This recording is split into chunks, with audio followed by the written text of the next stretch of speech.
When you draft a player in fantasy and they end up finishing #1 overall at the position, there's honestly nothing better. So in this video, we are talking about 5 dark horses who could finish #1 overall at the position. We got 1 quarterback, 1 running back, 2 receivers, and 1 tight end for you in this video. If you do end up enjoying, if you could please like the video. I'm trying to get up to 200 likes on this video. Subscribe if you are new here. Let's start with the running back position first, and none other than Kyren Williams. Yes, I know. I have been fading Kyren Williams for years now. I've already talked about this year how I don't want to draft him, but I'm changing my tune. I really think that Kyren could get it done this year, and a lot of people don't see it. Let's talk about it. He's been nothing but spectacular over his last 2 seasons. He's been a top 10 fantasy back in both of those years. RB2 in fantasy points per game in 2023 behind only Christian McCaffrey. He scored 12 plus touchdowns in each of the last 2 seasons. All this dude does is ball. He continues to get faded in fantasy drafts by people like you and me every single year. We're like, who's going to replace him this year? Is it Blake Corum? Who's it going to be? I think we just need to stop. I think we need to stop and appreciate how good Williams has been for fantasy football. And I've been guilty of doing this as well, but I think he's in for another monster year. And, signing that 3-year, $33 million contract helps give us a little bit of confidence because we know LA is fully invested in him and he is going to be the guy in this backfield. There's just not as many question marks anymore. So when he is in that full-time role, when he is the guy, he produces. I do apologize. I am sick. So I'm grinding through this video for you guys. So if I am a little stuffy, just bear with me. But we know Kyren over the last couple of years has lacked some of that explosiveness. He's been relatively inefficient. But guess what? It hasn't mattered. And I'm guilty of this. Like I said, we talk about every year how he's so inefficient, but it doesn't matter. He's a guy on a good offense that gets a ton of volume. And all he's been doing is putting up massive numbers. Over his last 2 years, he's racked up 31 total touchdowns. That's more than Derrick Henry. 2,443 rushing yards. That's 3rd. 1,622 yards after contact. That's also 3rd. 146 first down rushes, which is 2nd. He never leaves the field on this potent LA offense led by Sean McVay, who fully trusts Kyren, who loves Kyren. This is a guy who can block in pass protection. He can catch the ball. And last year, he had a really tough schedule for running backs. It was actually the most difficult among all RBs. This year, the schedule evens out a little bit. It's kind of more so middle in the pack. So we like to see that. And even last year, he was still the RB10 in fantasy points per game with a brutal schedule, with the most difficult schedule for a running back. So I don't know what to tell you guys. I know a lot of this rides on the health of Matthew Stafford. That is a little scary. It affects this entire offense, probably more so Puka Nacua and Devontae Adams, but still, if Stafford's not out there, there's going to be problems. But if he is good to go, there's no reason to think that Kyren won't finish as an RB1 in fantasy yet again. This is a guy who you can draft in round 3. Like, we're going to talk about draft strategies soon, but if you want to go wide receiver, and then Kyren, like, that would be insane. Like, if you have the 10th overall pick or, get 2 stud receivers and then come back and get Kyren as your RB1. I'm not fading Williams anymore. I'm done doing it. Fade him at your own will, but I am drafting him everywhere this year, and I think he has a real shot to finish as the RB1 overall in fantasy this year. Let's talk about the wide receiver on this list. We've talked about him a lot on this channel. We're going to do it again because he deserves to be here, and that is Drake London, who exploded last season. 100 receptions, we know, over 1,200 yards, 9 touchdowns, and a lot of the success came with new offensive coordinator Zach Robinson. Arthur Smith was out of here, which was great for London because they used him in creative ways that Arthur just wasn't willing to do, and it was a lot from the slot, which is super interesting for a guy like London. You wouldn't expect him to be running out of the slot, but in 2024, he had a 39.6% usage from the slot, 2nd highest average depth of target among receivers from the slot position, along with 2.57 yards per route run, which was 1st in the NFL, and he ranked top 3 in PFF grade, only behind Puka Nacua and Nico Collins. This is a big-bodied receiver. He's a red zone threat, and they use him accordingly. He had 23 red zone targets last year, which was third among receivers, first in red zone target rate over the past 3 seasons. This is a strong indicator for future success because when this hits, when it breaks in his favor, when he starts catching more of those touchdowns, it could result in 12, 15 touchdown season. That is well within the range of outcomes. That's how he's going to get to wide receiver 1 overall, right? He's a guy that he's going to have a lot of receptions and yards. He's going to have a lot of receptions and yards, but touchdowns, he could be a touchdown machine. I would not be surprised if he scored 15 touchdowns this year. And a lot of that confidence for me comes in Michael Penix Jr. We know Kirk Cousins now on the bench. The small sample size, that's what it is for me that we saw last year.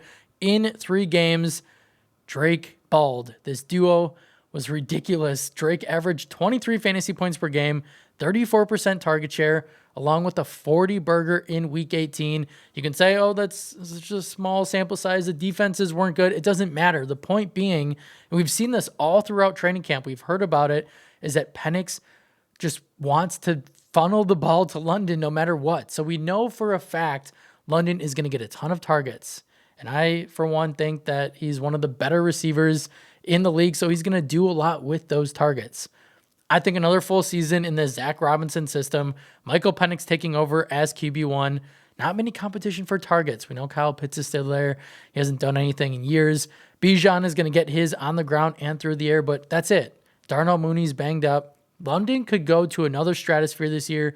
Wide receiver 1 overall upside. I really like him at the end of round 2, early round 2. Reach for him in round 1 if you want to take him over guys like Brian Thomas Jr., Malik Neighbors, who might have some more question marks. So I really like London, and don't be surprised when he is the wide receiver 1 overall in fantasy this year. All right, let's move on to the tight end position.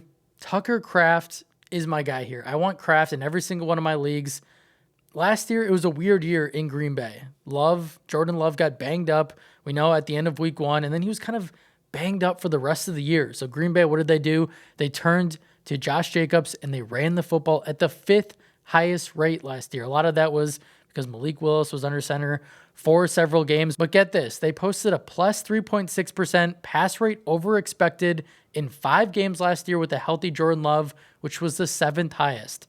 In games where Love was playing banged up or where Malik Willis was starting, negative or minus 8.2% pass rate over expected, which was dead last. So what does this tell us? When Jordan Love is healthy, this is an offense that's going to throw the football.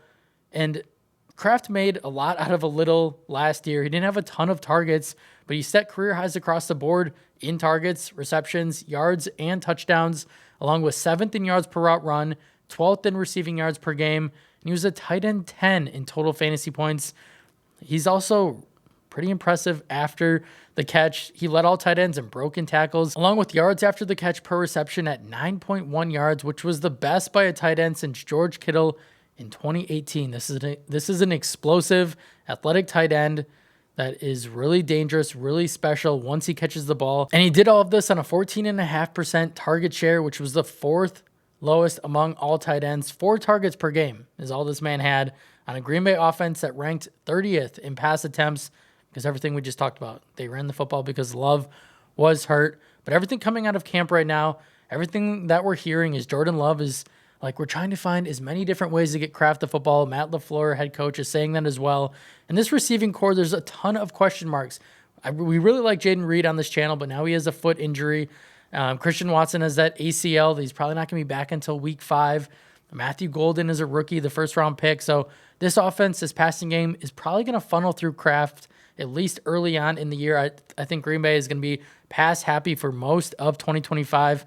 And Kraft has all the tools to be a top 5 tight end in fantasy this year. He has proven production. He's only 24 years old. He has elite yak ability, nice touchdown upside, and strong quarterback play on an elite offense with a good play caller that's going to be creative with him, move him all around the field. I think Kraft is one of the best tight ends you can draft late if you don't want to spend up for Bowers, Kittle, and McBride. All right, moving on to the quarterback position. It's Bo Nix for me, who was incredible from week 5 on last year, averaging 21.4 fantasy points per game. He was a quarterback 6, only behind Lamar, Burrow, Baker, Josh Allen, and Jalen Hurts.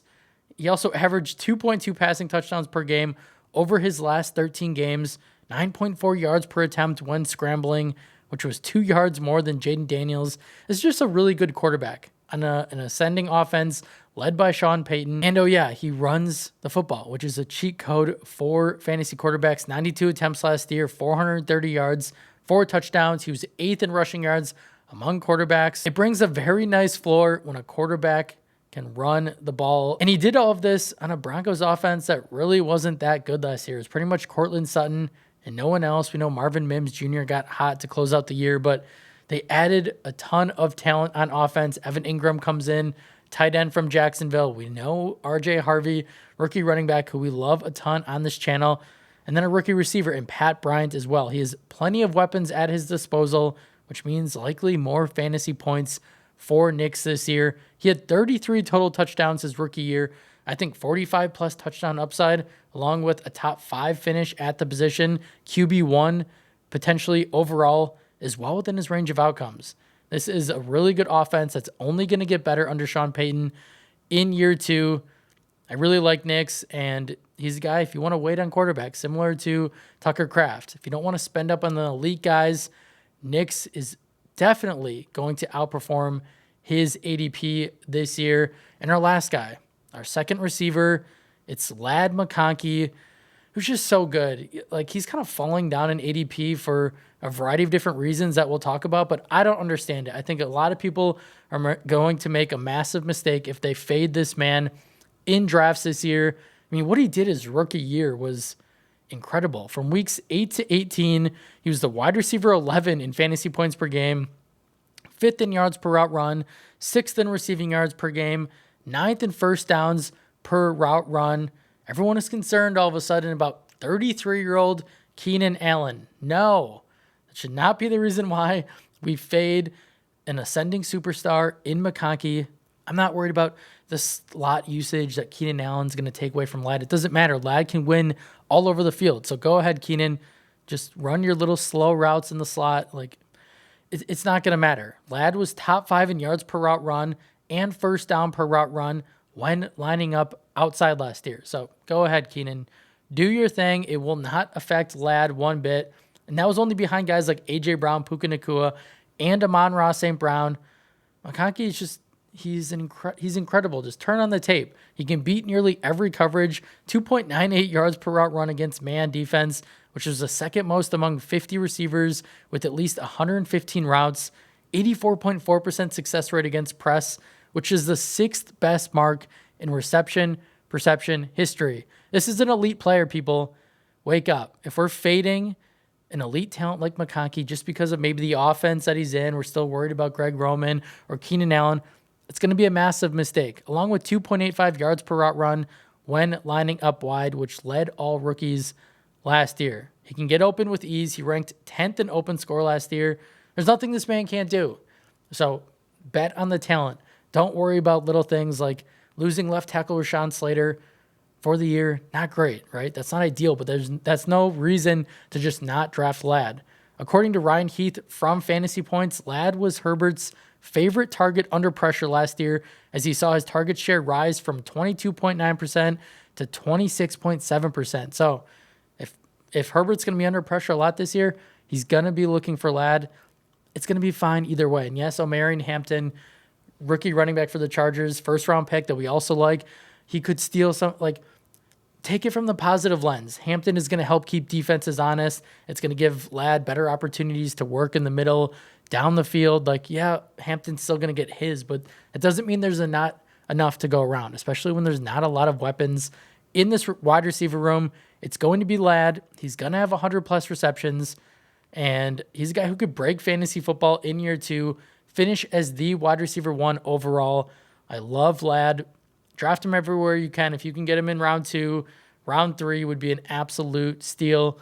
That's all I have for you guys today.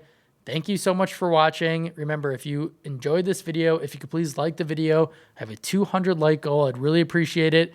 Subscribe to the channel. Leave a comment down below what you like from these videos, what you want to see me do differently. Any fantasy questions, draft questions that you have, I would be happy to answer. That's it, and I'll see you in the next one.